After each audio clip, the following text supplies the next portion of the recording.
Good afternoon, everyone, and welcome to the 2021 Jumpstart HBCU Virtual College Tour. Our event is coming to you from Columbus, Ohio. We are your co-hosts with this amazing experience. My name is Michael Justin Bivens, and I am a junior kinesiology student at the illustrious North Carolina A&T State University, and I also serve as one of the misters. My co-host. And what's up, y'all? My name is Rashawn Barksdale. I graduated from Gehanna Lincoln in the class of 2018. I attended the Central State University, majoring in mass communication with a focus on broadcast and media, and I'm a senior. Most definitely. We represent Dr. Yolanda Stewart and the C-Bus HBCU ambassadors. The campuses we present to you today will be done and will help with our Columbus ambassadors. Most definitely coming up first, we have Bailey Williams representing Bethune-Cookman University, located in Daytona Beach, Florida. Jonna Foster Harris representing Livingstone College, which is located in Salisbury, North Carolina. Of course, myself representing Central State University, located in Wilberforce, Ohio. And Kaylee Pearson representing Morgan State University, located in Baltimore, Maryland. And with Livingstone and Bethune-Cookman, there are private universities, and Central State and Morgan State University are public universities. But you'll learn more about that later, different in the week. Go ahead, Mike. There we go. In this chat, rep your favorite HBCU. Let's see who you guys are interested in. Just let us know, talk to us, because we want to hear your guys' opinion. What HBCUs are you looking forward to? What HBCUs are you thinking about? Talk to us real quick. But before we get started, I need to know everyone to a couple of things. Remember that the Maternal Week is don't dream of succeeding, plan to succeed. Also, download the Kahoot app. There are some things great in store. Later, you will need to know, but first have this app. And next, follow at Gaddis Jumpstart on Instagram and use this hashtag Jumpstart for Tour 2021. Keep an eye on it for IG as we have polling questions. Throughout the day, tag us in your story and post. We want you where we'll check it at. On IG in the chat below. We'll reveal some prizes, amazing prizes, so make sure you participate. Now, since we got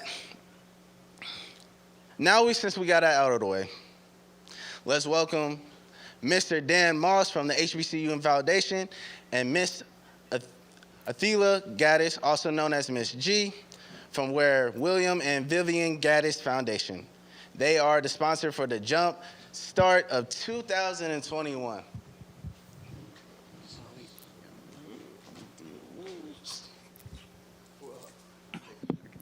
I guess I'll take the microphone. Welcome, everybody.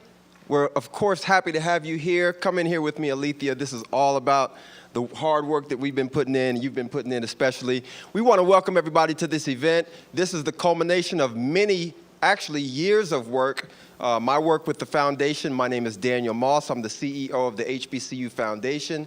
And my current work today with the HBCU Foundation is an extension of my work with HBCU Connect for more than 20 years. Back in 1999, my brother Will, a product of Hampton University, had the idea to launch the first social network targeting African Americans, and that happened to be HBCUconnect.com. Over the years, many organizations and individuals pried us for ways to support our work and, in fact, provide donations in support of scholarships for deserving students all across the country. And eventually, we decided to meet that need with the creation of the HBCU Foundation, and along the way, we had the pleasure of working with Alethea Gaddis and the wonderful work she's doing with students in the community. So we're excited to be here today and present to you this amazing event to hopefully expose you to the wonderful opportunities that exist all across this nation in the form of our HBCUs. So thanks for being here. We know you're excited about the information that we have to share, so we hope that over the next couple of days, you get what you came here for, and if we're not giving it to you, please let us know and we'll work to address that. And now I'll share Alethea Gaddis. Thank you, Dan. We are so excited, as Dan said, to be here today. This is many, many weeks and hours of labor trying to bring this event to you. Dan and I are both passionate about the HBCU community. Even though I attended a PWI, and you're going to find out what that is in a minute, I am passionate about the treasure that exists in our HBCUs. There's so much history there. There's resilience there of our people. Normally, we are on the road. Three of my chaperones, as a matter of fact, are here in the audience today. Maria, Tammy, Sylvia, my sister, Randall, my brother. So it's four of us here, my nephew rather. And we are normally on a bus. I even got my suitcase here. Can you see it? I got my suitcase here. There we go. Just so I can remind myself that I'm usually on the road at this time. But we want you to enjoy this trip. Our goal is to make sure you know what your options are when it comes to attending colleges and universities. There's plenty of universities for everyone. We want you to find your HBCU, and our mantra is don't dream of succeeding, plan to succeed. Now I'm going to turn it back over to Rayshawn and Michael Justin. Most definitely, we got to give it up to the founders, because if it wasn't for y'all, this would not be happening. Before, the HBCUs that we have coming up are very, very important. But I do have a question. In the comment box, please tell me what PWI stands for. Tell me what it stands for. I know all of us, y'all should know what this means. We should know what this means. Let's see it in the YouTube comments. Let's see it everywhere. Talk to me. What does PWI stand for? All right, and the first college that we're talking about is Bethune-Cookman University.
Greetings, everyone. My name is Basie Williams, a junior criminal justice major. I serve as a C-Bus ambassador representing Bethune-Cookman University. Bethune-Cookman University is a private institution located in the world's most famous beach, Daytona Beach, Florida. Another fun fact about BCU is that we are the only HBCU founded by an African-American woman, and right here is our founder, Dr. Mary McLeod Bethune. She was a civil rights activist who served as the president's advisor for 4 presidents and served in the Black Cabinet. She founded Daytona Educational and Industrial Training School for Negro girls on October 3rd, 1904. She founded the school with $1.50, 5 Negro girls, and faith in God. Dr. Bethune purchased a trash dump, and 100 plus years later, we have flourished into the university we are today. Come join us as we take a stroll around Bethune-Cookman University.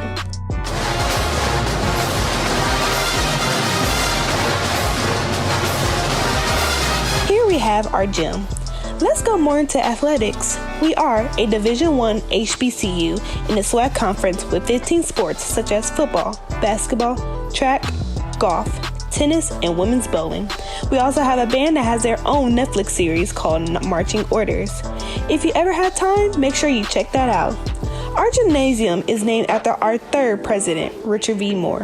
It is one of the many historical buildings on Bethune-Cookman's campus. It is historical because Dr. Martin Luther King delivered a commencement speech in the 60s. Now let's take you to another history-filled building. What is now known as the CIT building was the first building on campus. The building was 4 stories, which include a cafeteria, dorms, and classrooms. In the 1950s, there was a fire that burned the building down.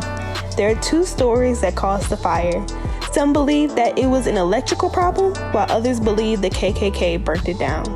Which one do you believe? We will never know. Now let's take you somewhere fun. What you all have been waiting for. The quad. The quad is the livest part of any HBCU, especially on weekends and homecomings. The quad features all Divine Nine sorority and fraternities, SPOAC fraternities and sororities, and music fraternities and sororities. We also host many, if not all, events on the quad, such as Wildcat Friday, Goombay, step shows, and new initiate presentations. If you want to have some fun or relax on a beautiful sunny day, which is almost every day in Daytona Beach, then the choir will be your best friend. Dr. Mary McLeod Bethune always believed in a thirst for knowledge and educated African Americans. Speaking of which, here is our library. Our library was gifted by Carl S. Swisher, who was the CEO of a large cigar company. Inside the library, you'll find computer labs, printers, thousands of books, individual study rooms, and a research database. Don't feel like spending money on class books? No worries. You are able to rent your class books in our library. We also have a TV studio in the library where we provide cameras, tripods, a green screen, and Adobe editing. For any mass comm majors, say hi to your new home. You may call it a foundation house, but in Wildcat Land, we call it Mary's house. Mary stayed in this house while she served as president of Bethune-Cookman College. It was built by a black architect and was one of the first houses in Florida to have indoor plumbing. Dr. Bethune had many guests stay in her house, such as the Roosevelt family, and she let Jackie Robinson stay at her house anytime he played in Daytona, since he wasn't allowed to stay at the hotels because he was black. To the last and most sacred part of the university, our beloved founder, Dr. Mary McLeod Bethune. She died in 1956 and was buried on our campus. In her will, she asked to be buried on campus. In her will, she also left the African American community a few things, such as love, hope, the challenge of developing confidence in one another, a thirst for education, respect for the uses of power, faith, racial dignity, a desire to live harmoniously with your fellow men, and a responsibility for our young people. As you can see, Dr. Mary McLeod Bethune was a phenomenal woman. Her goal was to educate as many African Americans as she possibly can, and 100 plus years later, she is still doing so. If you would like to be a Wildcat, if you would like to be under her legacy, please visit www.cookman.com.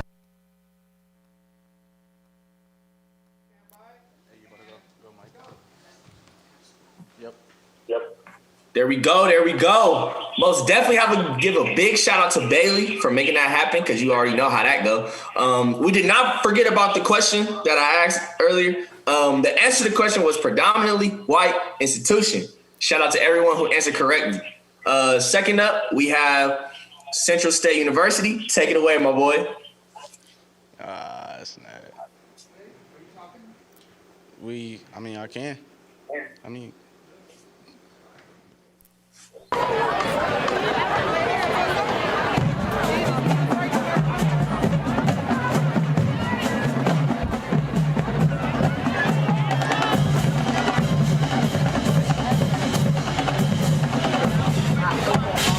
thought they was about to go to your face.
don't know.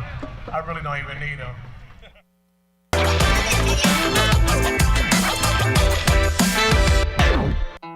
You look good. What's up, y'all? My name is Rashawn Barksdale. I graduated from the Gehenna Lincoln High School in the class of 2018. I attend to the Central State University. I major in mass communication with a focus on broadcast media. I am officially a senior, class of 22, we see it through. Class of 22, we see it through, yeah. So let me tell you, why did I decide to go to Central State? Well, y'all, let me sit down, let me have a talk with y'all. Well, Central State was not the ideal school that I wanted to go to. It was actually my last option. I got accepted everywhere. I got accepted to Akron, Youngstown, Cincinnati, FAMU, North Carolina A&T. Where else? That's it. So the reason why I attended the Central State, first of all, it was very affordable. And the rest of the schools that I got accepted to didn't offer me a lot of money. And so I didn't have my own money to pay, so I couldn't go to the school. I couldn't attend to the other schools.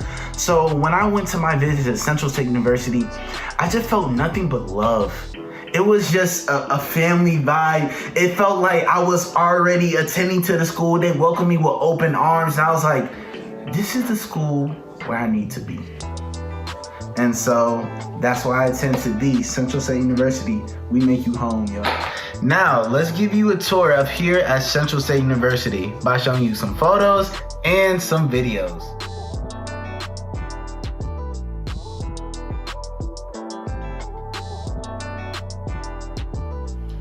So, I just showed you the SINS building. So the SINS building is most of your biology, your science, your education classes. Those are like your more pretty much science classes. Also, if you want to, so people who are interested in biology, science, or wanting to be a teacher, most of your classes are going to be in that classroom. And that, y'all, was our radio station. Yes, so most of those classrooms that are over in that building in particular, you have, like me, broadcast and digital media, aka mass communication people, are mostly going to be over there. They're going to have those classes over there. And so, y'all, that was a ward building. Well, in particular, that was a ward ballroom. But pretty much what happens in the ward building is all your administration stuff. So financial aid, your cash management, the register office, all of that is going to be in that building. So when you have questions about financial aid or, with your money, go to that building. But also in that building, for freshmen only, your advisor will be in the ward building. So your for freshmen, your advisor is going to be in the ward building. Just letting you know. All right.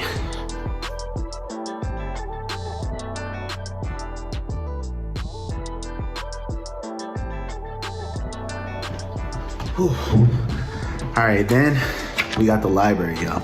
So pretty much, if you want to go get a book, you want to do some research, or you want to do a group study session with your crew, you go to the library. Now, what classes that we do in the library, you're gonna have most of your computer software classes in there, your mathematics class, all that's gonna be in the library.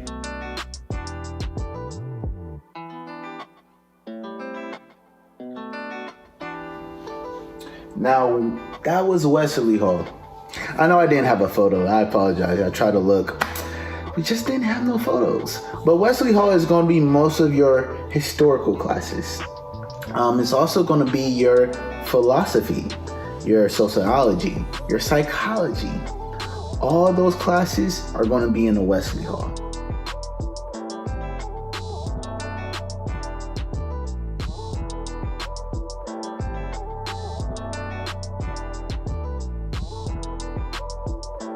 Now, the Smith building, that's where most of your business classes is going to be. So if you want to major in business, finance, marketing, accounting, that's where you'll be. Look fresh and clean, y'all. Woo!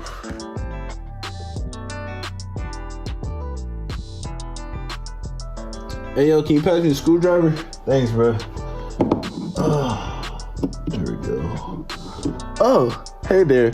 So basically, the CJ Micklin and the Jenkins building is most of your engineering, your technology, your water engineering class. All of that is going to be in those two buildings.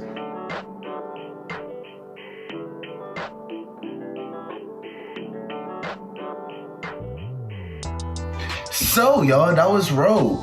So, in the Road building, you're going to have music, you're going to have art. Like, those are your type of classes that are going to, your 3D art, your animations, all your graphic design, all of that is going to be in Road. And also in Road is the main auditorium. Y'all, if y'all come to Central State, y'all know Road events in the main auditorium be lit. You gotta be there, bruh. You just gotta come, bruh, cause it's so lit, man. So that's pretty much Road.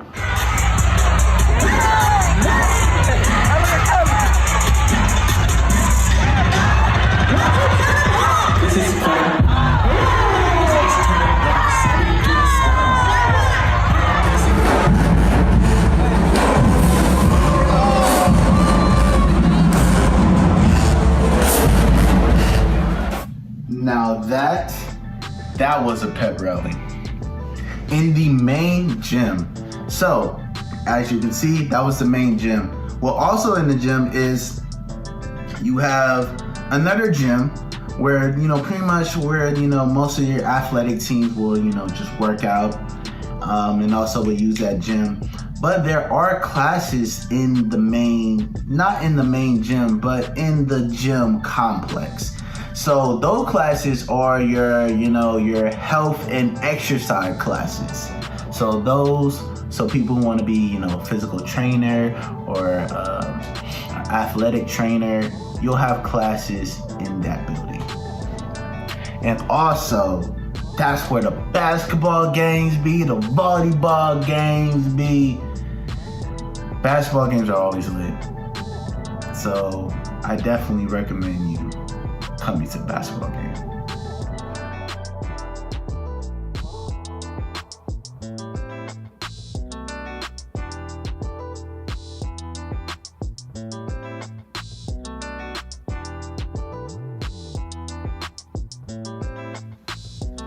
So y'all, that is our student center where students just come, chill, kick it, hang out. And also in our student center is our cafeteria where we have different varieties of food from what you saw on the screen.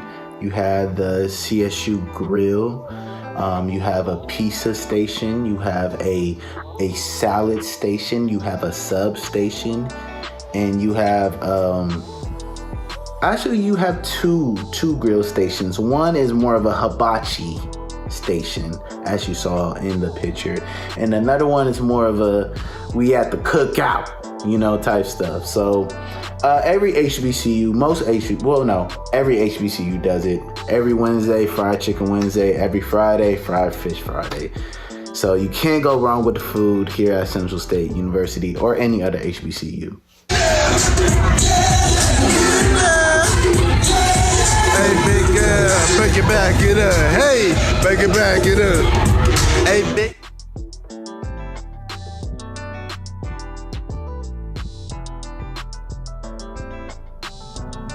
Now, y'all, that was our football stadium. And I actually have good news to tell y'all. We are getting a whole new field and track. So we will no longer have a grass field anymore. Everything will be turf. And we have a brand new track just for our athletes and for people to work out on, whether they want to go on a run or just get, nice little cardio, you feel me? So let me dive into the more athletics. Here at Central State, we offer men and women volleyball, men and women track, men and women basketball, football, and men and women bowling. So those are sports that we do offer here at Central State. Whew. Now, for the resident halls, we have several resident halls. But here are to name them. So we have Hunter Hall, where it is a all boys dorm. You have William Hall, which is an all girls dorm. Then you have Foundation 1 and Foundation 2, where is mixed genders hall. Same thing as Green and Anderson Hall is mixed gender. And then you get to your apartment housing. So then you have our new apartment housing called the MPC Hall, where is a apartment style hall on campus. Then you have Payne Hall. And so the Payne Hall is an apartment housing that it's not really far off campus, but it's like here's campus and like here it is. Like it's right there. It's still off campus, but it's like literally right there. And then you have the Green and Meadows, where it's a little bit off campus, but again, it's still right there. It's not walking distance now. You're gonna have to drive over there. But mostly for most of your apartment housing are only for upperclassmen, your juniors and your seniors. Now for underclassmen, they're mostly going to be staying on campus. You have, which, you know, the option would be, of course, Hunter Hall for the boys, Williams Hall for the girls. You have Foundation 1, Foundation 2, and Green and Anderson. Now, each and every year, there is a freshman hall where most of your freshmen will be in that hall. You know, for the past couple of years, it's been in Foundation Hall 2. When I was a freshman, it was Foundation Hall 1. So it just switches up here and there. Now, hold on. There is 2 more halls. And those are what we call our honors halls. So students that are already attending Central State University that has a high cumulative GPA or are in the honors college program, or like just good at, you know, making good grades, they can decide to live in those dorms. Freshmen that coming in, if you have a high GPA coming out of high school, you have an opportunity to stay in them dorms. Stay in the dorms. So, and those 2 honor dorms are called Harry Johns and Fox Hall. For most of the freshmen, they would stay in the Fox Hall. And, you know, for the upperclassmen, they'll stay in Harry Johns. So, show me the money, Sean. Like, what's up with the scholarships? Okay, I got you. So with scholarships, pretty much, it just depends on your GPA. The higher your GPA is, the more money you'll receive. That's pretty much how Central State works with scholarship-wise. And also, besides scholarship, the application process is very easy. We don't ask for ACT or SAT. We just really look at, you know, you're just literally, you apply to our institution and, you know, your GPA. That's really all that matters for us, to be honest. If you take the ACT or SAT, go ahead. You know, if you want to send it, go ahead. But we really don't look at that. We look at you as a person and we accept you for who you are. So that's how we do it.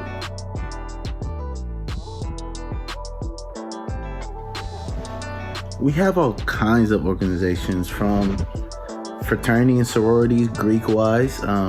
We have a poetry organization. We have a step team organization. We have modeling organization. We have 3 modeling organizations.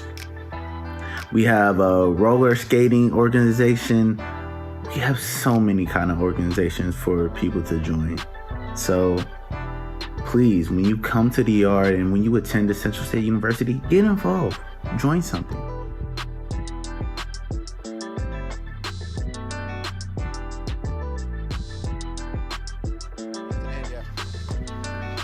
April 3rd, 1974, a tornado landed, touched down in Xenia, Ohio, and destroyed everything that came to its path. It came to Central State and destroyed mostly everything that was on the campus. 32 people died, thousands were injured, and over 2,000 homes were destroyed. However, at Central State University, some buildings were standing. However, that tower was standing. And that tower represents everyone, from the students to the staff to the faculty. It represents us for who we are as Marauders at Central State University. When you come to Central State University, you will learn how to be that tower. And as you go through your path into graduation, and you become a centurion, you become from a marauder to a centurion, you will understand what it means to be like that tower. No matter what storms throws at your way, nothing will crumble you, nothing will tear you down, because you will stand tall just like the tower. Just like our centurion, Joyce Betty. Just like our centurion, Elizabeth Eckford. Just like me. No matter how many storms come our way, no matter how many challenges are thrown to us, we will stand strong just like the tower. So, I hope to see you this upcoming school year. And I can show you how to be strong just like that tower. For God, for Central, for State. We'll see you later, y'all.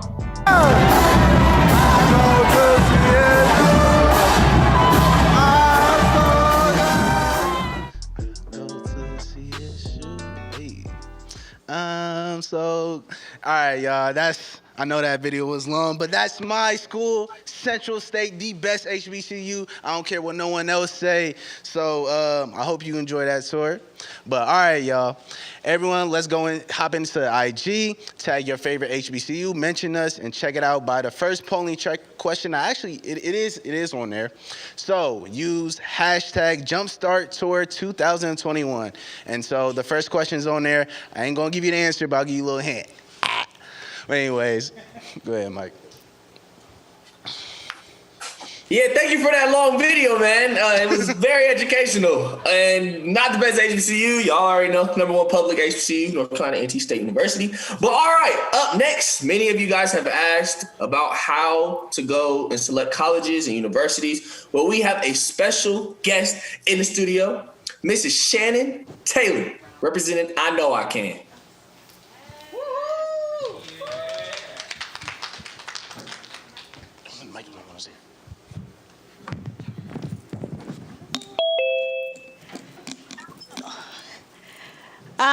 Hello, everyone. My name is Shannon Taylor. I am a proud HBCU graduate.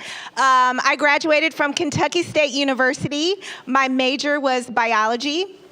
And currently, I work as a community engagement manager for the college access organization, I Know I Can. I am so excited to be here. I am always excited to talk about my HBCU and to also talk about HBCUs in general. You guys are at the beginning of an exciting journey. The next step in life, choosing your HBCU or choosing a college, is probably the biggest decision that you're going to make in your lifetime, and the biggest one you've made up to date. I was a first-generation college student, but many of my extended family members went to HBCUs. We have Central State in our family, Hampton University in our family, Howard University. My son is a proud graduate of that #1 public HBCU, North Carolina A&T. And so there's just an abundance of love in my heart for historically Black colleges and universities. Today, I'm going to talk to you a little bit about how to choose a college or where you begin on that college search. And so I started by saying that this is the biggest decision that you've made up to date. And you really want to be thoughtful about this decision. You really want to be thoughtful about where you want to spend the next 4 to 5 years of your life. And it begins with getting organized. You definitely want to be organized in this search, whatever your mode is, right? So it might be notes in your phone. It might be an Excel spreadsheet because perhaps you are just that organized and that's how your brain works. Or it could be a good old handy dandy notebook, right? A journal of sorts to keep track of this journey. Over the course of your high school career, wherever you are, hopefully there are opportunities for you to gain exposure to schools. And there are thousands upon thousands of schools across the United States and abroad that you could choose to attend.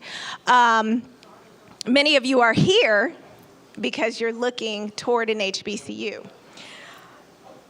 Colleges offer lots of different things. So when you are looking to begin your journey, you want to consider things like size, location, distance from home, available majors or classes, housing options, the makeup of the student body, available extracurricular activities, and campus atmosphere. So I think that this conversation about historically Black colleges and universities allows us to really explore that makeup of student body. So I always like to share with people, I've had students say to me, well, I don't want to go to a Black school. And what I love to drive home is that HBCUs can vary in their student body makeup. What makes a historically Black college or university an HBCU is that it has a historical designation, and that means that it was founded prior to 1945, and that it was founded on the premise of educating Black students when there weren't other options for them. So there's this strong history, this strong foundation of academic success that is present at HBCUs that you may not get at a PWI. The makeup of the student body could be anywhere from, let's say, 98% historically, or 98% African American or domestic Black to 50%. Or even 30%, because that student demographic has shifted. So that is definitely something that you want to pay attention to when you are beginning to explore your HBCU choices. What do you want that school to look like? Do you want it to be a public institution like North Carolina A&T, Florida A&M, Kentucky State University, Central State University, these state HBCUs that were founded with that historical premise of educating African American students? Or do you want it to be a private institution? And some of those private HBCUs might be Hampton, Howard, Dillard University. You want to pay attention to the campus atmosphere, right? And so you can find these things by connecting with the school on social media, Instagram, Twitter, Snapchat. It'll give you a good visual of what that student body looks like, what kinds of things they have going on campus.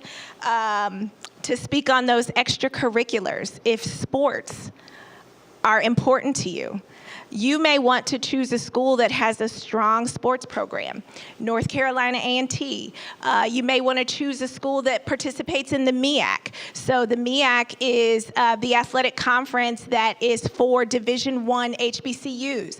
There you'll find Howard, you'll find Norfolk State, you'll find, let's see, Hampton and North Carolina A&T have recently left the MEAC, so has Florida A&M, and they're going to some other competitive divisions, but those are schools where those sports programs are important, and that is an outlet for students to attend.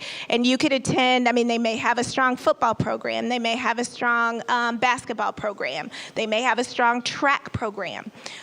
For those student athletes that are out there, you may want to start reaching out to those coaches, you may want to start exploring those programs if you want to continue your athletic career at an HBCU. Let's talk about size. So HBCUs range anywhere in size from, say, 500 students, which is what you might find at Wilberforce, a small private institution like Wilberforce, to, I think, North Carolina A&T is bragging on upwards of 12,000 to 13,000 students. That is really big for an HBCU. It doesn't compare to the 40,000 students that you might find at Ohio State, but 13,000 students at a historically black college is a pretty big deal. So that's going to be a really big campus. And if you're used to being, you have to consider what type of settings you might thrive in. So maybe you're a student that needs a little bit of individual attention. You need for your teachers to kind of notice you and take an interest in you. You may want to pick a school like Kentucky State or Central State. When I was a student at Kentucky State, we had a professor that would walk across the yard, and if she saw you lingering for too long, she'd say, "Ho now, don't waste your mama's money. You need to get to class." I needed that kind of attention. I needed someone to take an interest in me and to see me as an individual student. If you're the kind of person that needs that, you want to look towards smaller schools. If you're a student that's just going to jump right in, you kind of want some more autonomy, you're going to be fine at a larger HBCU. You might want to consider location. So when it comes to location, there's multiple things to consider. First, you may want to consider the setting of that campus. Is it located in a major metropolitan city like Washington, D.C., or is it located in a small town like Frankfort, Kentucky? There are going to be different offerings in these spaces. Your primary responsibility, though, when you're on these campuses is to be educated and to participate in that educational process. So you want to be aware of how much tug that big city environment is going to have on you and if you can handle that. You also want to be in a place where you're thinking about what you're going to do outside of school. And if you're a person that needs a bigger city that may not thrive in that small town, it's certainly something for you to consider. When we're thinking about location, you also want to think about distance from home. So I chose Kentucky State over Tuskegee because Kentucky State was 3 hours away from my hometown of Dayton, Ohio, versus 11 hours away. I had two younger brothers at home, and I knew that I wanted to come home more often than Christmas break and summer break. And so I needed to be in a space that was far enough where my mom couldn't just drop in on me, but I could get home if I needed to get home. So you want to consider that distance. Think about your family. Think about how you interact and engage with family. Think about finances as it relates to travel. If you're going far, your only option for getting home might be an airplane. And those tickets are expensive, and so you're going to have to factor that in, versus if you could just jump in the car and ride home with someone, or mom or dad, some family member could come and pick you up. So when you're thinking about location, you want to think about the physical setting of the school, and you also want to think about the distance away from home. Campuses can be set in rural settings, which is kind of, I think I would consider Central State to be a rural setting, where it's pretty remote, right? There's not a large city within where that school is located. Urban would be something like Howard, where it's located in a city. And suburban would be one of those schools that's kind of located on the outskirts of town, where it's still in a good proximity to the major metropolitan city. There are things to do. It's not a small town, but it's also not a major metropolitan city. Available majors. When you talk about the academic part of school, when you go to college, I went to school, as I shared, my degree is in biology. I loved science, and I wanted to go to medical school. I stand before you today not as a doctor, but as an educator. Because what I found once I got to school was that my interest changed because my exposure changed. I was exposed to things that I hadn't really considered. And so I ended up in a place that wasn't exactly what I majored in, but every job that I've held, every professional experience that I've had is because I have a college degree. And so when you think about available majors, you may go into college thinking that you want to be one thing, and I want you to use that as kind of a metric for the schools that you choose, because you definitely want a school that has your major, that you're interested in now. But understand that once you get to school, once your world begins to open up and your experiences begin to diversify, you may find that you're interested in something else and that you want to do something else. So you want that school to have a wide range of majors, to have multiple things that you're interested in, so that if there's a shift, you won't have to leave the school. You could simply shift your major. If you aren't sure what you want to do, which is 100% okay, your experiences may not have been that very broad up to this point, and so you may want to choose a school that has a great exploratory program, which means that they'll help you figure out, based on your interests, based on your talents, they'll help you figure out a good major. You want a school that is, when you're thinking about the academic side, we talk about 3 things in fit and match conversations with students. And that is, how does the school match academically? And then how does it fit, or how does it match financially, and how does it match socially? So when you talk about how it matches academically, you want to look at a couple of things. You want to consider or build your list with 3 types of schools in mind. There's a safety school, which means that your academic record, your GPA and ACT score are solid. They maybe even exceed the average of the students from the last entering class, the last freshman class. So the school might require that you have a 2.5 and a 20 to get in. And your credentials, you have a 3.2 and a 21 on the ACT. That would be a safety school for you. That means that your academic credentials exceed what's available, or what the average of that student's freshman class, of that school's freshman class were. There's also match, right? So that means that your academic record pretty much matches the students that attend that school.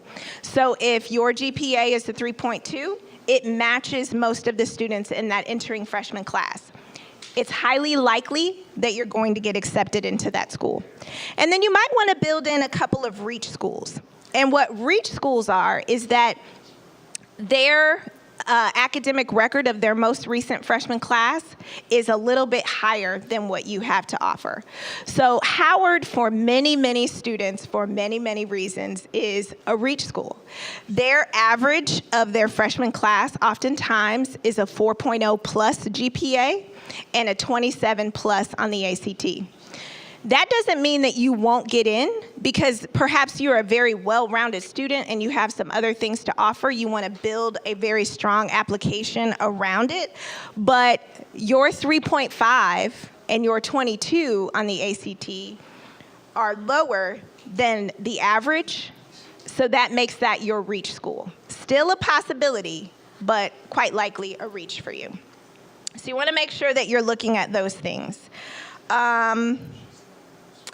You want to be able to focus on what really matters to you without losing sight of the big picture. So the end game is that you would graduate from whatever school you choose to attend, that you would graduate from that school with a degree. All of the other stuff is a consideration to help drive that journey. You want to make sure that you are focusing on what matters without losing sight of the big picture. College offers you the opportunity to see the world outside of your normal surroundings. So this next step in your life is going to be an opportunity for you to connect with others, to share your goals, to begin establishing a network and to learn to be a leader. What we know is that students who go off to college and who graduate from college often come back to be significant contributors to their community around. So today I'm in the room with the HBCU ambassadors, and they're already, even though they're not college graduates yet, they're already home and contributing to Columbus, Ohio. They're reaching back to bring along more students along the way. So when you're looking to, when you're doing the research for your schools, tap into some of these HBCU ambassadors to ask questions. Alumni that you know, extend the questions to them. Ask them what made their HBCU special. If you catch me, you might end up in like a really long conversation because I really thoroughly enjoyed my experience as a Kentucky State University thoroughbred. But when it comes to HBCUs, we are our best promoters. We are the student body. We have a history and a culture and an expectation to reach back and to share our rich experiences with future students so that we can grow that alumni and so that we can grow the students that are going to our respective schools to be educated.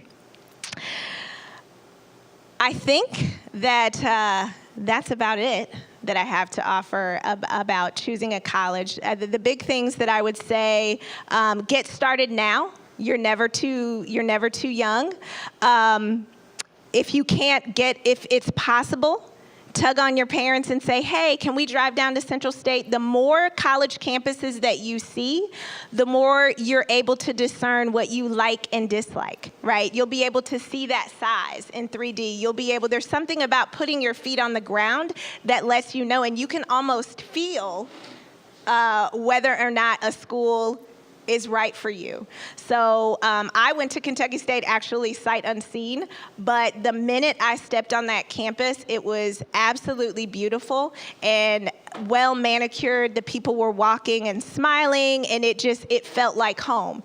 You'll find that a lot at many HBCUs, but when you get to go and visit different ones, you'll learn that there are certain things that you like, certain things that will catch your eye and make you feel comfortable, and you'll know when it's the one that you should choose to put on your list.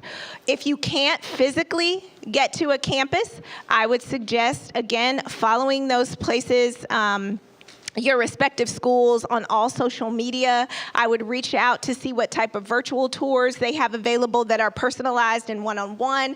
And then every school pretty much has a YouTube video that will give you some insight into the campus.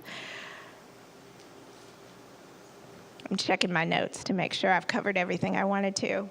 But again, be organized in your search. Get that notebook, use the Notes app in your phone, make that Excel spreadsheet.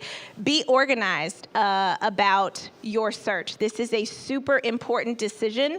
And there's really, if you're thoughtful about it, there's really no wrong answer. You'll end up right where you're supposed to be because you've spent the time to make considerations about what makes you happy or what's going to make you happy.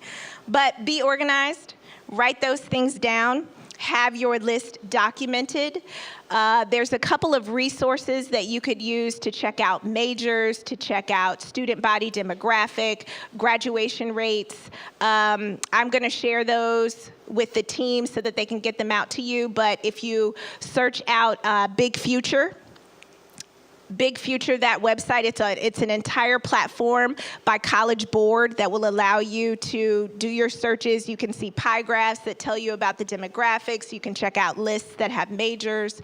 You can use Naviance if your school uses Naviance and Supermatch to kind of build in you can filter out the schools that pique your interest.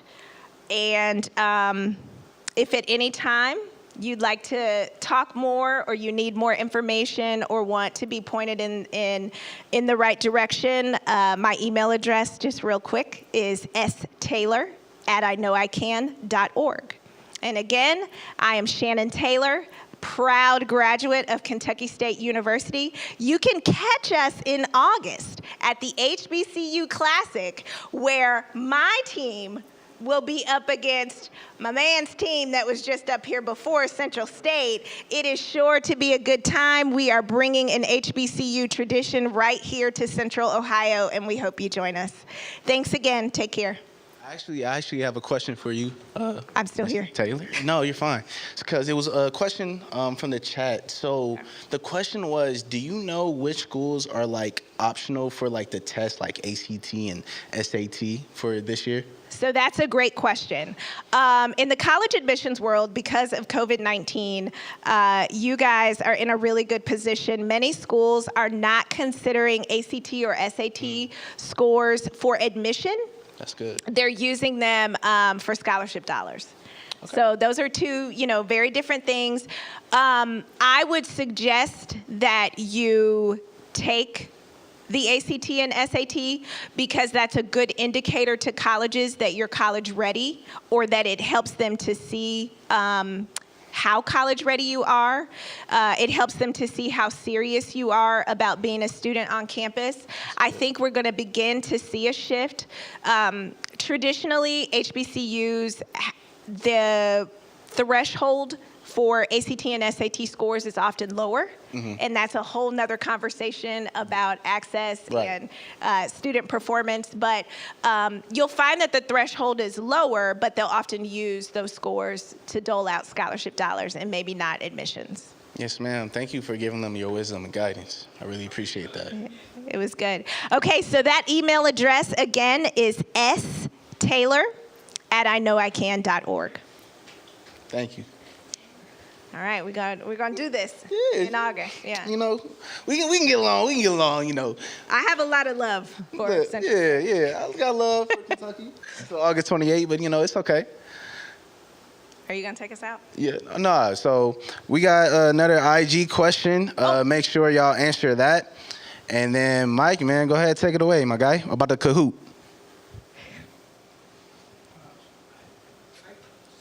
There we go. Are we up? Yep. Let me see. I can't see y'all. Hold on, there we go. All right, I see it. All right, we good. Most definitely, y'all heard my auntie. You heard my auntie talking. And you hear like the little brothers talking about football and everything. When you go to the #1 public HBCU championships, we have Olympians. If you guys don't know, we have 4 Olympians going to Tokyo. But let's get into the Kahoot game. Attendance is required to receive prizes. Let me tell y'all, we have prizes. We giving them up. We are giving away prizes. Winners must attend the prior day's event. So you feel me? Make sure you show up. Kahoot registration name must be first, last, initial, and birthday. So for example, you can have Michael Bivens, and then you have 4/22/2001. Everyone pull out their Kahoot app. It's time to get competitive. Here are the instructions. Download the Kahoot app, and then hop on it, and the username should be Jumpstart Tour, and the password should be my Kahoot. A little yeah. So most definitely make sure y'all tap in with the Kahoot. We're going to get people on the Kahoot, Kahoot.it. Download that. Make sure you guys hop on that, and we will get started. But other than that, to keep y'all entertained, I'm going to pass it back to my man, Sean, as we get people signed up. Yeah. So make sure y'all sign up, get everything ready to go for the Kahoot. But, everyone listen carefully. Your nickname must be correct, and we can know that it's you, So don't give out no silly nicknames, Give out your name or your name for short. And, let's make it happen. So make sure y'all go to Kahoot.com. Y'all got the instructions by my boy, Justin. Username Jumpstart Tour. And let's go. Password is my Kahoot. No. Pass it back to me. Just pass it back to me. All right, Pete this. So the pin is 3407378. Okay. 3407378 to get into the Kahoot. Oh, okay. So it's wrong. So make sure y'all tap in with that. The pin is 3407378. Okay. And let's get started because we got some prizes for y'all, and I know y'all want to win something. Cause you feel me? We making it happen. We making dreams come true. And if you're not at you feel me, the #1 public HBCU North Carolina A&T, you guys can go on YouTube and see everything on that. Cause you'll see my face everywhere. I'm official host for everything. Make sure tap in. But yeah, I see people signing up. Make it happen. There we go. I see it. All right. If you want to stay home and get lit all the time, come to Central State. We kick it on the yard. We have a good time with the line. We chilling. We got a nice little area. We cool. Yeah. And hold on, Central State. We're surrounded by big cities. You got Dayton. You got Cincinnati. You got Columbus. Like, you can't beat it. We surrounded by big cities. Like, come on now. Yeah, bring it back. Pass it back to me. All right. Cool. Make sure you guys are signing up using your first name and your last name initial and your birth date. If you guys do not have that, we cannot, you feel me? Make sure everything is correct. Okay, cool. All right, we see the names coming in. Okay, Andrew S. Are correct. The mayor. Hey, we told y'all about these nicknames, y'all. We gotta know it's you.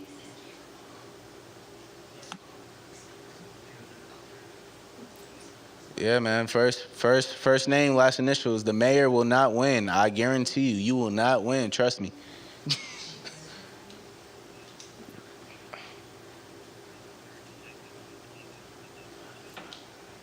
Okay, all right. Everyone, please hurry up. We're gonna get ready in the next 30 seconds.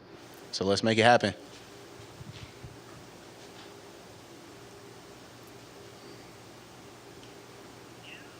Yeah.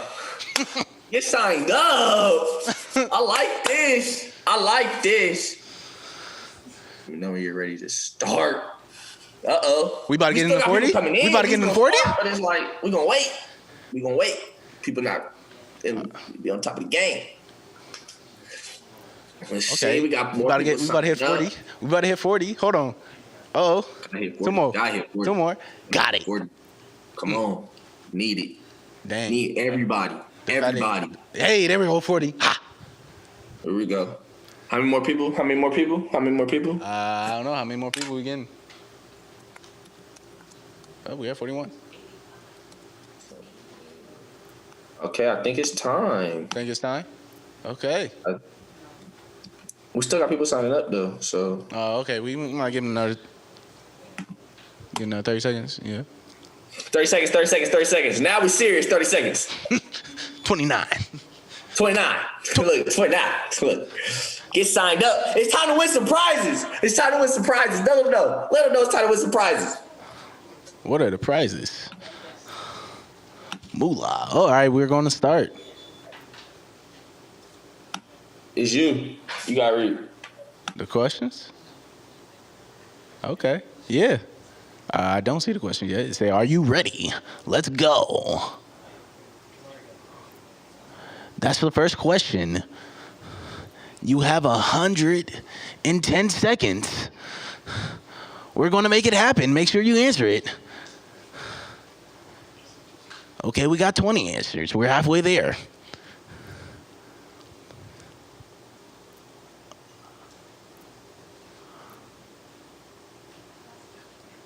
Okay. There we go. We're getting there. Are you ready? And if the answer is no, I'm sorry, you got it wrong.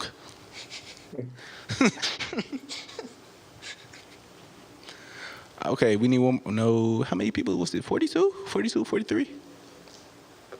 43?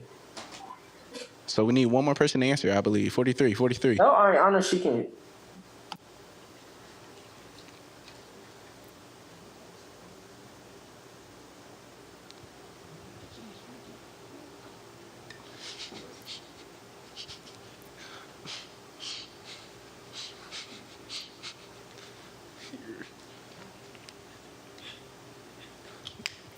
And everybody, okay, cool. The answer should have been, I am ready. You know, I don't know how a couple people got that wrong, but, you know, it's okay. You got the next question. True or false? The only black people can attend to a HBCU. True or false?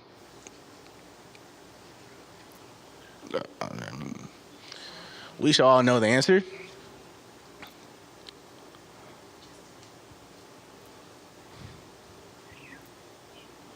I know y'all answering this. I know this question ain't hard.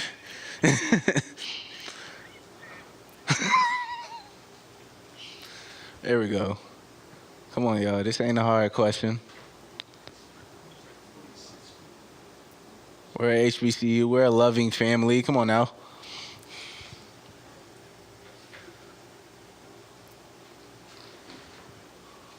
One more question. Come on, one more answer. We need it. If not, we will skip it. Yeah.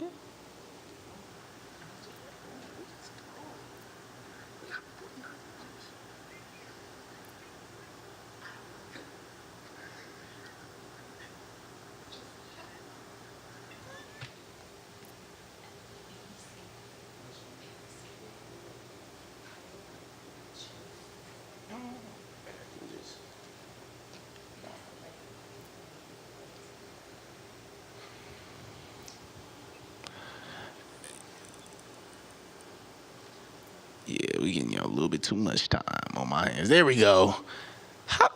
Okay, hold on. The two people that answered true, we gonna have to have a talk. Right. HBCU, we are a loving family. We accept everyone, everybody. What does HBCU stand for?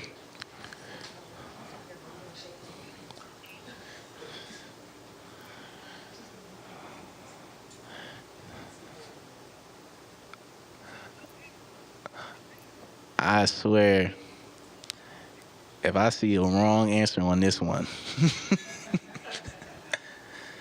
this whole class is gonna feel my wrath. Now, D nice.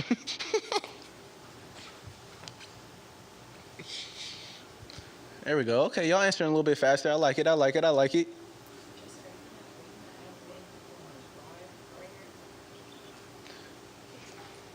I don't know if you can hear you.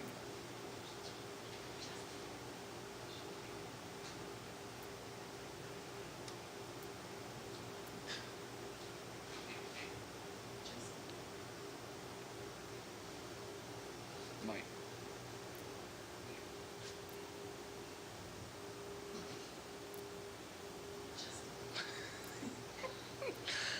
There we go. Now to the 4 people. All right. Y'all DM me on IG. We're going to have a conversation. I'm going to have to educate y'all. All right, so we got our leaders. Good job, y'all. Okay.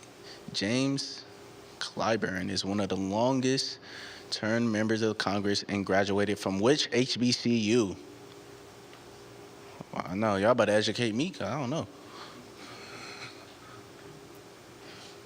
Hey, if one of y'all get this right, I'm going to have to just cash app y'all. Oh, shoot, the answer going in fast. Y'all know this? There we go. Okay. There we go. Hey, people know their stuff. All right. Making it happen. Okay. Making it happen. Okay. 3rd place, we got Andre. 2nd place, we got my man Bryce G. And 1st place, hold on, drum roll, please. Can we get a drum roll? Jordan P. Congratulations. Let's go. Let's go. Congratulations. Y'all winning something. Y'all winning something. Y'all winning something. We don't know what you're going to win, but you're winning something. You're a winner. Trust. You're a winner. They're going to make sure y'all good. All right, y'all. Hope y'all had fun at Kahoot. Next up, we are traveling to North Carolina to visit Livingstone College. There we go. There we go. My girl, Jana. She going to take y'all off, man. I'll tell you. There we go. Y'all already know what we doing. Y'all already know what we doing. Y'all already know what we doing. We getting right. Oh, we taking a break.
Greetings, everyone. My name is Jana Foster Harris, and I am representing Livingstone College.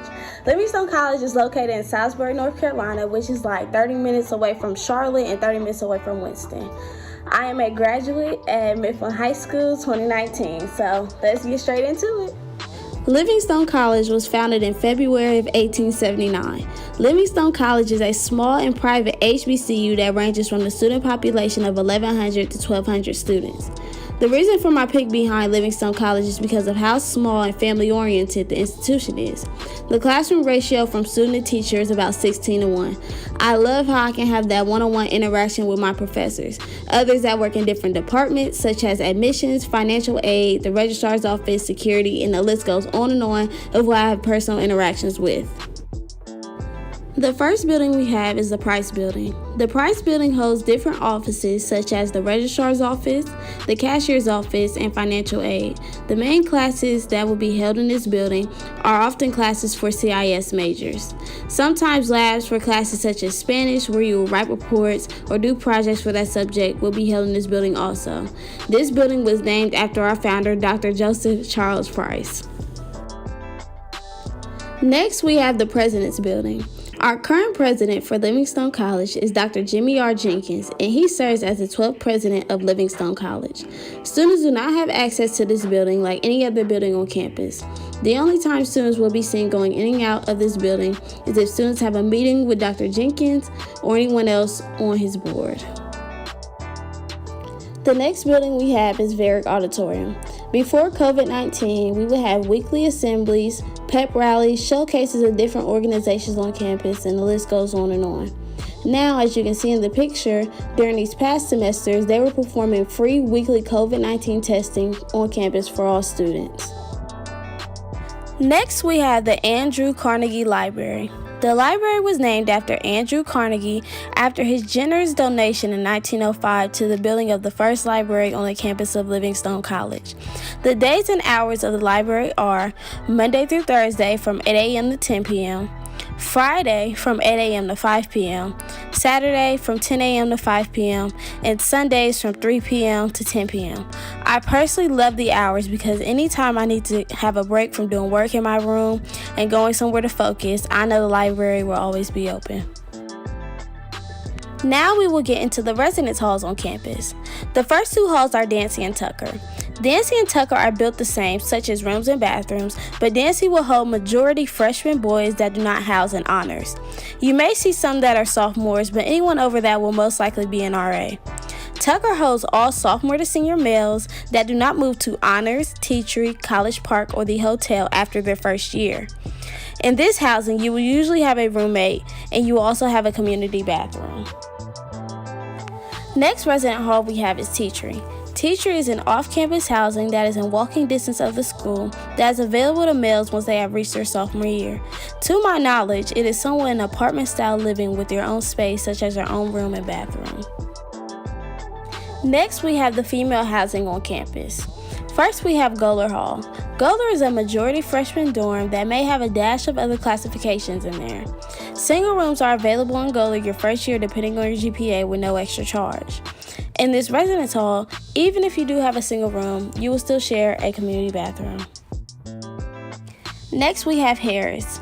From the picture, Harris kind of looks like Goler Hall, but this hall will have any range from freshman to senior.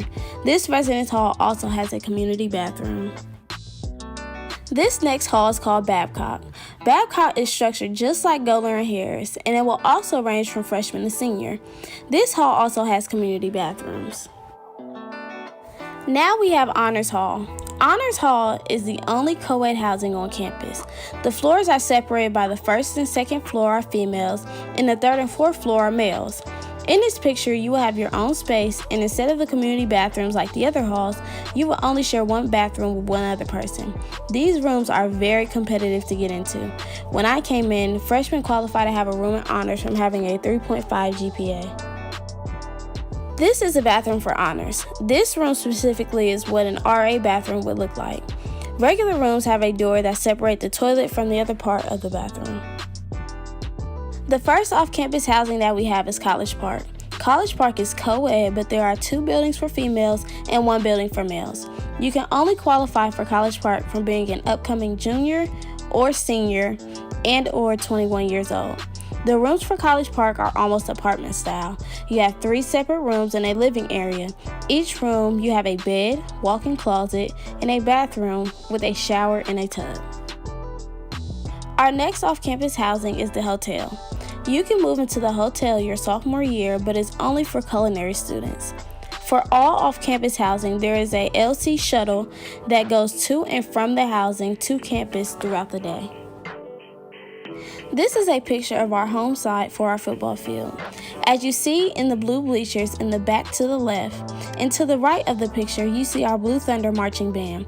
Beside them, even though it is not in the picture, will be our field. In front, you have 2 ladies from the Blue Elegance Auxiliary line that are our banner girls, and farther behind them, you will see our LC La La cheerleaders. Livingstone College, we are known for our performance in the CIAA for basketball. On March 1st, 2015, we won the CIAA title. In this picture, you see Roger Ray, who graduated May 2020, who is now making his way to the NBA very soon. This is our Bridge flyer. Bridge is a summer program for incoming freshmen that will live on campus and get the college experience, especially for those who may be hesitant about going to college. This is a picture of all of our Divine 9 organizations. All organizations on our campus are currently active. The D9 organizations and their chapters are the Gamma Mu chapter of Alpha Phi Alpha Fraternity Incorporated, the Alpha Xi chapter of Alpha Kappa Alpha Sorority Incorporated, the Gamma Delta chapter of Kappa Alpha Psi Fraternity Incorporated, the Lambda Psi chapter of Omega Psi Phi Fraternity Incorporated, the Beta Kappa chapter of Delta Sigma Theta Sorority Incorporated, the Upsilon chapter of Phi Beta Sigma Fraternity Incorporated, the Sigma chapter of Zeta Phi Beta Sorority Incorporated, the Mu Tau chapter of Sigma Gamma Rho Sorority Incorporated, and the Theta Psi chapter of Iota Phi Theta Fraternity Incorporated. Other Greek organizations that we also have on campus are the Theta Chi chapter of Kappa Kappa Psi National Honorary Band Fraternity Incorporated. We also have the Alpha Theta Lambda chapter of Alpha Phi Omega Fraternity Incorporated. Attending an HBCU is something special. It is 4 years of your life where you get to be unapologetically Black and are able to find yourself in this world. There is nothing like attending an HBCU, whether it is small, large, public, or private. You meet so many different people from so many different places. The networking is unbelievable, and the love you get is truly like no other. I will forever love my HBCU.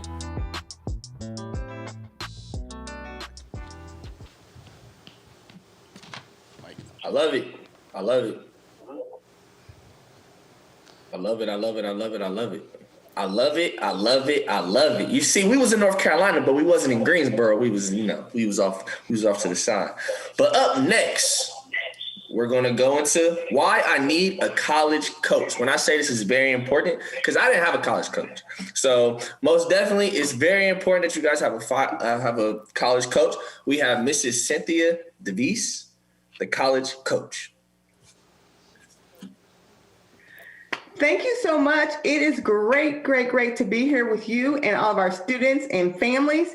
It's awesome to be here. I love, love, love the Gaddis Foundation and all the wonderful things that they do. I know everybody is missing taking the awesome trip this year, but hey, this is the next best thing. So my name is Cynthia DeVise, and I want to get started on talking to you about student success and how we can help coach our students and families on their way to college and getting career ready. So today I'm going to share a little bit with you in regards to what it takes to get college and career ready and some of the steps you need and who you can put on your team. So who's on the team? So am I able to share my screen? I think so. Okay, I'm going to share my screen. Hopefully that will work. I think you could still see me and not my screen. Is that right, Michael? I can still see you. They have to move it over so we can see the create college prep and career. There we go. There we go. So I have, let's see. I don't know if you can see my screen because I have creating a college and career readiness team. Can you see that?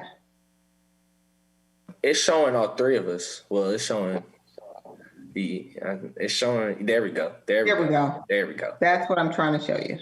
Yeah. Okay. Awesome. Yeah. Okay. Very good. So that is what I want you to see. So we're going to do a quick, brief presentation because I have 20 minutes and I may go a little fast. So if you need to, you can always reach out to me and I'll be glad to answer any of your questions, or you can reach out to Ms. Gaddis and she'll make sure that you have my contact information to connect with me. Okay. All right. So we're going to go ahead and get started. So a little bit, I know there are several people here in the room. So we just want to say welcome, welcome, welcome on your journey to getting college career ready. Okay. My name is Mrs. DeVise. I'm author and student success coach. I work for a large suburban school district currently right now, but I go state to state, all over the state, all over the United States, doing college and career readiness. I have 2 books. I believe Ms. Gaddis has one as a raffle, but we do have the College Prep Planner and my book, and you can find those things on my website at thestudentsuccesscoach.com. So I have 2 people who are close to me, who I have personally coached to get college and career ready. That is my daughter, Ayana. She went to North Carolina A&T and graduated as a chemical engineer, and she had a full academic scholarship. She had an awesome coach, which would be myself, and she's working now with Abbott Labs as a chemical engineer.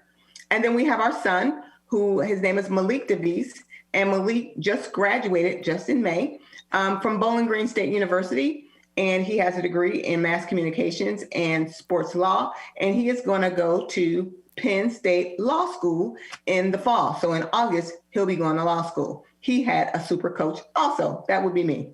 But you can have a lot of coaches. And I'm going to talk to you about the importance of a coach and who can be a coach for you. So true fact, college and career readiness, it takes a team to get there. 90% of parents and family members, adults, want their children to go to college. They want them to be college and career ready. A lot of times the students are interested in going to college or being career ready, but they're not sure what to do. So I'm going to share a couple things about what you need to do to get college and career ready. So here we go. There are several things that need to happen when you're in the process of getting college and career ready. So we won't be able to talk about all of these today, but I want you to just have them in your mind about the things that you need to do. So there's standardized tests, which is your ACT and SAT. There's the Common Application Form, which over 800 colleges accept the College Common App. There's the application and the application fee. And if you are a student who receives free and reduced lunch, you can possibly get your application fee to apply for college free. So make sure you speak to your student counselor, your school counselor, to find out more about that. You will need letters of recommendation. I would suggest you work now, if you are in the 11th or 12th grade, to think about people who can be your persons to write letters of recommendations. Your school counselor, maybe one of your teachers. If you're interested in going into, let's say, become a teacher, a biology teacher, you may want to make sure that your biology teacher writes a letter of recommendation, or a science teacher can write a letter of recommendation for you.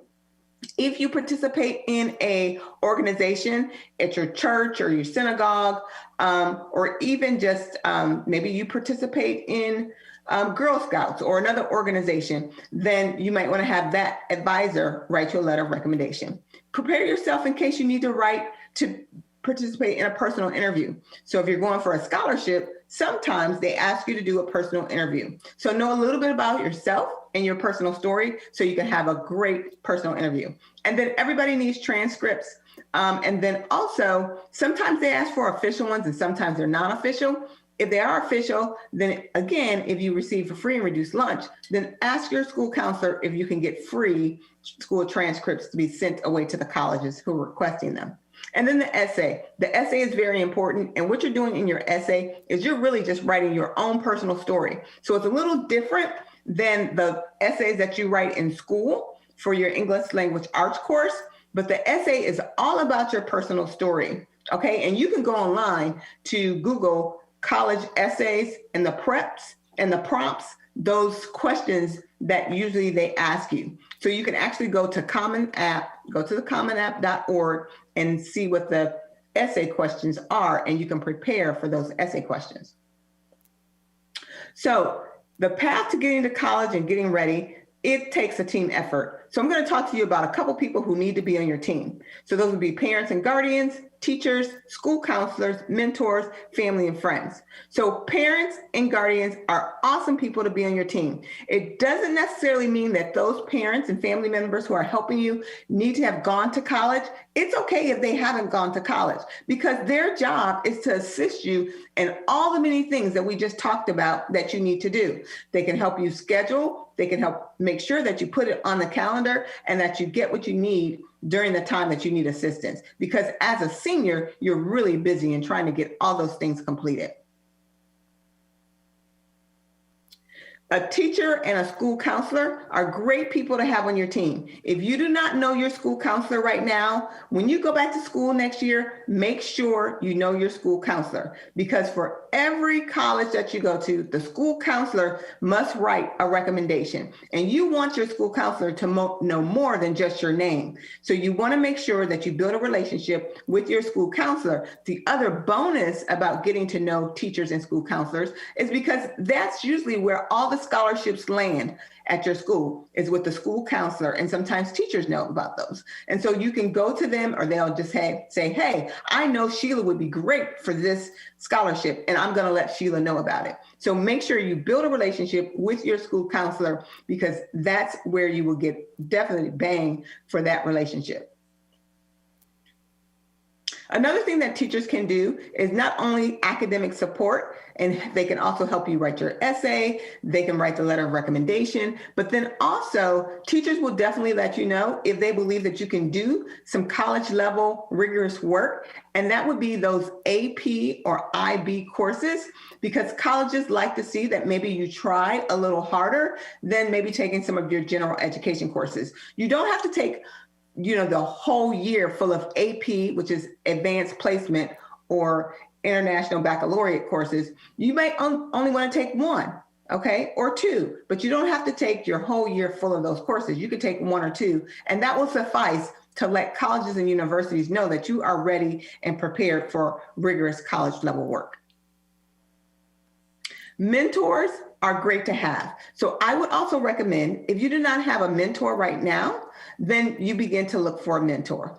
Mentors are great for so many things. They can give you advice and encouragement. They know when maybe their job has scholarships. They can do so many things. They can write a letter of recommendation for you. But then also, the way that you look for a mentor is look for someone who maybe is doing something that you want to do for a career. That would be a great person to talk to about how can you guide me into this profession. Or if you see someone maybe at your church or in an organization or a neighbor that's really just carrying themselves in the way that you would like to carry yourself in business and school or whatever they're doing, then that would be a great person also to ask if they can be your mentor. And then I like to say family and friends. This is a group of students who I work with at our school district. These students are students who are already in college, and I use them to pair up with other students who are in high school who would love to go to college. One of the great things about connecting with friends who are already in college is because they can give you all the scoop about being in college. That's a lovely thing about pairing you with someone who's in college. Usually they have family and friends day at college, and that would be a great opportunity to go take a visit on the college campus. When they have little SIBS day or weekend and you're able to go on college campuses once they open up, it would be great if you knew a family or a friend member who is in college, and then you can go and shadow them. And they can also tell you about the awesome things about going to college and getting yourself ready. So I don't know if this is my 20 minutes. I think it is.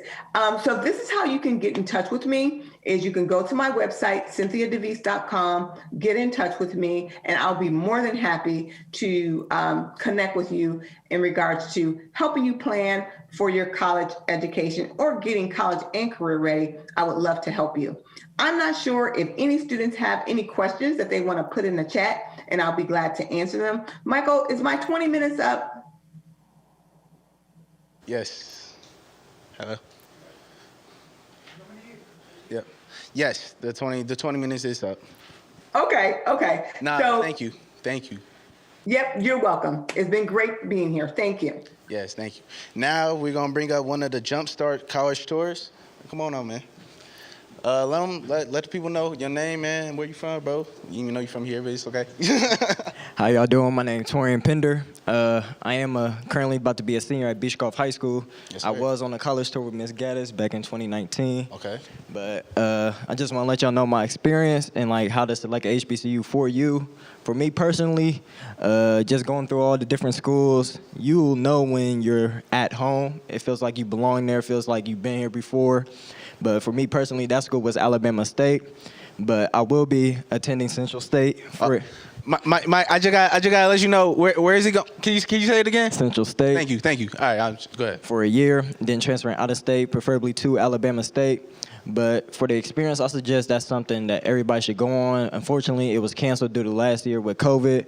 But just you make friends, you still connect with people across the country, and just like have fun. That's the major thing. Have fun. You still want to learn. Bring back knowledge. Tell your friends. Tell everybody around you. But I suggest that is something that you go on, but just have fun. That's all it's about, man. So, Mike, man, we're wrapping it up. Morgan, we're doing Morgan State tomorrow, y'all. So stay tuned. And that's it. Mike, what you got to tell them? Most definitely, thank you guys for coming out. It's a pleasure. My man was just a little confused on his college choice, but that's okay. He's gonna make the most of it. He ain't confused. He's not everybody. confused. He is not confused. It's okay. We just want to thank everybody, but most definitely we need to shout out the winners. We have Jordan Porter and Bryce Gunn for the winners of the Kahoot game, and the Instagram winners. The Instagram is wow, you got an Instagram name, don't you? KWAKYEWAA. And then Haida Kenta G is the Instagram winner. So yeah, you guys won. See y'all tomorrow though. We out of here. Peace. We out.